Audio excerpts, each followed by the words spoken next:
Welcome back to the Core EM Podcast. Core content for anyone, anywhere, and just in time. It's the official podcast of the NYU Bellevue EM Residency Program. I'm Anand Swaminathan. And I'm Jenny Beck-Esme. Hey, so how's it going, Jenny? Things are going well. You know, we're into the new year. It's really hot outside. People have started to shoot and stab each other a bit more, which is a little interesting. Yeah, I've seen the trauma tick up a bit. It was like 100 degrees today, which, you know, I know if you're in Texas, you're like, oh, 100 degrees, no big deal. That's a nice December. But, you know, we don't like it that hot here. We really don't. No, I don't. I mean, I'm from Minnesota, as you know, so I do not like 100 degrees at all, ever. Yeah, anyway. And, you know, the trauma numbers like the hot weather, but nobody else really enjoys it. So hopefully we'll get a little bit of a cooling off and we won't have so much of that. But, you know, it has been quite busy, but, you know, it's good for training, right? It is good for training. All right. So what is it that we're going to actually, I think the topic today is a good segue from the hot and violent streets of New York City. So people losing their mind in the heat. Absolutely. So, you know, we had a great talk last week from Reuben Strayer talking about management of the acutely agitated patient. And we actually both saw him give this talk in SMAC in Dublin. And it was called Disruption, Danger, and Droperidol, Emergency Management of the Agitated Patient. And we liked it so much there that we asked him to give it again at our residency. So, you know, this is really one of my favorite plenaries from the SMAC conference. And so why not let him educate our residents with the same content? Exactly. I thought Reuben's talk at SMAC was fantastic, and people out there will be able to hear it on the SMAC podcast eventually, I'm sure. He has such a straightforward and engaging presentation style, and obviously sedation of the agitated patient is a topic that people really like. So everyone was talking about his talk all day at SMAC. Yeah, absolutely. So let's drop into the topic. And obviously, we don't want to play Reuben's audio because we want to save that for the SMAC podcast. So we're just going to sort of highlight some of the big take-homes from what he talked about. Now, he talks about 3 flavors of the agitated patient. I like this way of approaching it. So there's the agitated but cooperative patient, the disruptive without danger, and the excited delirium. And of course, the last one's the one that we get really worked up about. Now, the agitated but cooperative patient, you know, you're not too worried about them. They don't really have any serious medical condition. And the truth is that they're actually pretty suggestible. They'll be redirected. They actually respond pretty well to a babysitter, or as Reuben says, a turkey sandwich. A little bit of kindness probably goes a long way here. Now, when I think about this patient, I often think about sort of that schizophrenic patient who's been off of their medications for maybe a week or a couple of days. And again, they can be redirected, and simply putting somebody on them to watch them closely is management enough. So next is the disruptive without danger. And this is usually that young, intoxicated patient who comes in on a Friday or Saturday night. They're loud, they're obnoxious, but you doubt that there's anything actually dangerous going on with them, like an intracranial bleed. These patients typically just need to sleep off their intoxication, and sometimes we need to facilitate that process. We don't want to discharge them because they don't have a stable gait, and we don't want them to hurt themselves. So, Swami, how do you manage these patients? So the key to me for these patients is putting them to sleep, as you said. In these cases, we can sacrifice a bit of speed for safety. They can occupy a ton of your time and efforts while sick patients languish in the department, so I don't want the sedation to take too long either. Now, Reuben offered one of the typical cocktails that we often see used, which is 5 to 10 milligrams of haloperidol and 2 milligrams of lorazepam. Now, haloperidol does have some potential side effects like akathisia, dyskinesia, and those are relatively uncommon. There are other side effects from haloperidol as well. It can potentially prolong your QTC, although the prolongation of that in a clinical setting hasn't really come to bear too much. It also does lower the seizure threshold, so something else to think about.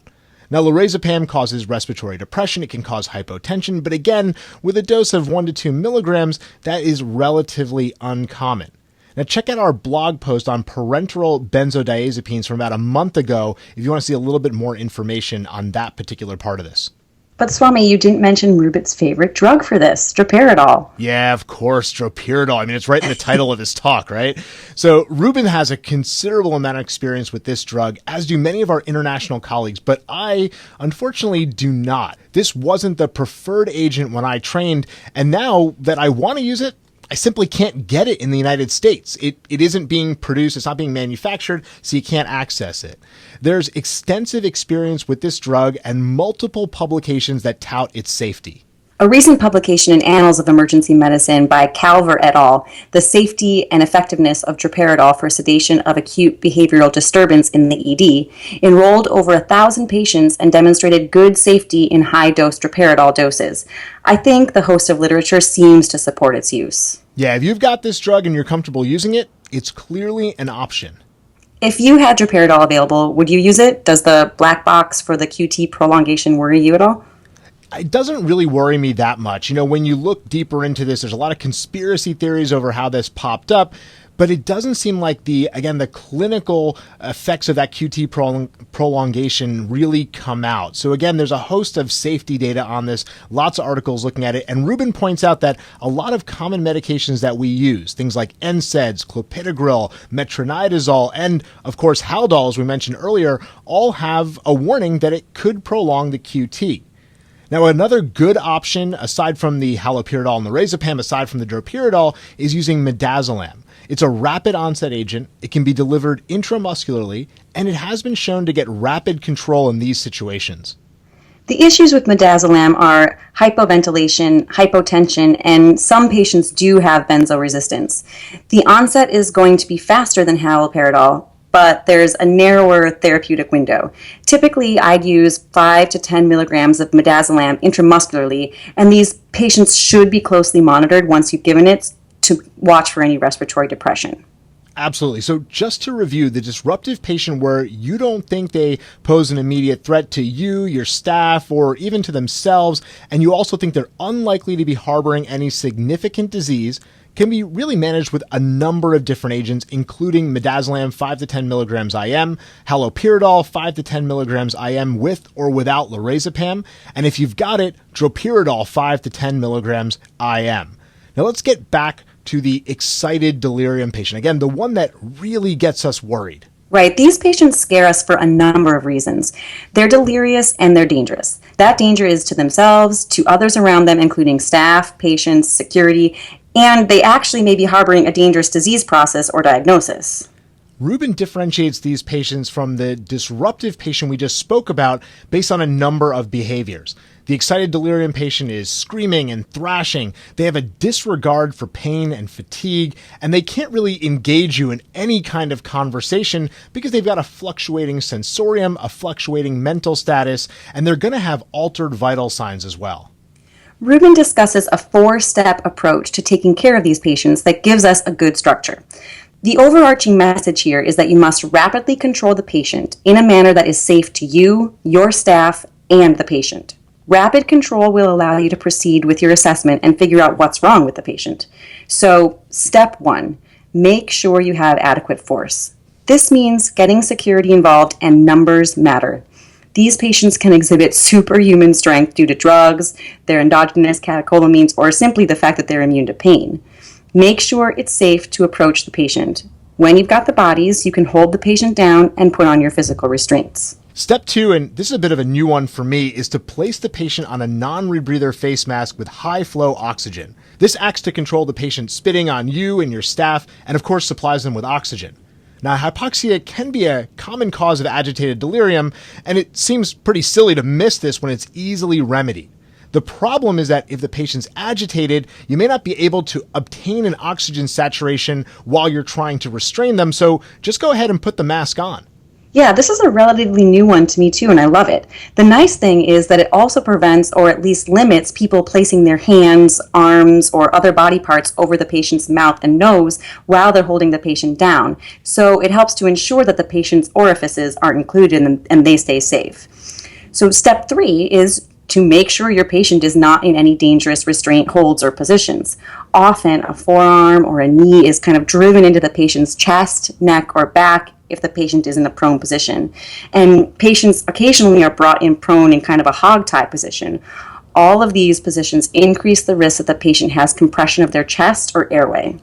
Finally, after you've done all of those 3 things, step 4 calls for appropriate chemical restraint. Physical restraints are not the answer. You may have to use these to facilitate you giving chemical restraint, but they really need to be removed as soon as possible. The patient's going to continue to fight if they're in physical restraints, and with that superhuman strength that you described, they're often going to escape. I remember when I was an intern, I saw a patient who was probably on LSD. He never really admitted to it, but he rocked himself off of the bed onto the floor, and he dragged the stretcher halfway across the emergency department before 6 of us were able to restrain him. It was absolutely incredible. That's amazing. Now, with that psychomotor agitation and being restrained, what's going to happen is the patient's going to become hyperthermic. As they become hyperthermic, they're going to have sort of more of that psychomotor agitation to the point where they can even seize. And this is really going to lead to a death spiral. Again, remember that we not only want the patient sedated, but sedated rapidly and safely so we can continue with our medical assessment. So in this case, Reuben is calling for ketamine, 4 to 6 milligrams per kilogram IM. Why ketamine? Well, it works quickly. There's not much of an issue with cross-tolerance, as you can see with benzos, and it does a good job of preserving airway reflexes. Why IM? Wouldn't IV be faster, Swami? Well, there's a couple of reasons to avoid the IV here. Firstly, trying to place an IV in a severely agitated patient is very difficult, and you expose yourself and your staff to a high risk of a needle stick. Secondly, mucking around and trying to start an IV is going to delay sedation. Ketamine works really rapidly intramuscularly. If you're going to use ketamine, the patient needs to have procedural sedation type monitoring in place. So cardiac monitor, O2 saturation, frequent blood pressures, end tidal CO2, and close physician monitoring. This isn't really an issue since these patients are potentially pretty sick and should be getting all of this regardless. Once the patient starts to settle down, loosen those restraints. Swami, I know a lot of our faculty don't use ketamine here, but we'll do escalating benzo doses. What do you like to do? So my practice and experience with ketamine is actually fairly limited.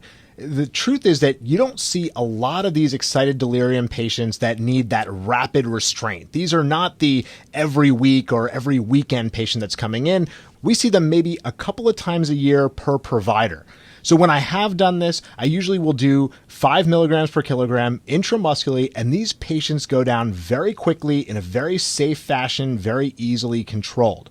Now, that being said, I have used all of these other agents in these circumstances as well, and the reason I end up coming back to ketamine is because I find escalating doses of benzodiazepines often aren't that effective. So I've seen patients given 20, 30, 40, 50, even 60 milligrams of midazolam before they start to have any sedation, and in some of those cases, they start to have respiratory depression before they really have control of that agitated circumstance. So I do like using ketamine. It really has to be used in these choice circumstances where you need the patient down quickly, you need them down safely, and I think ketamine is a great choice.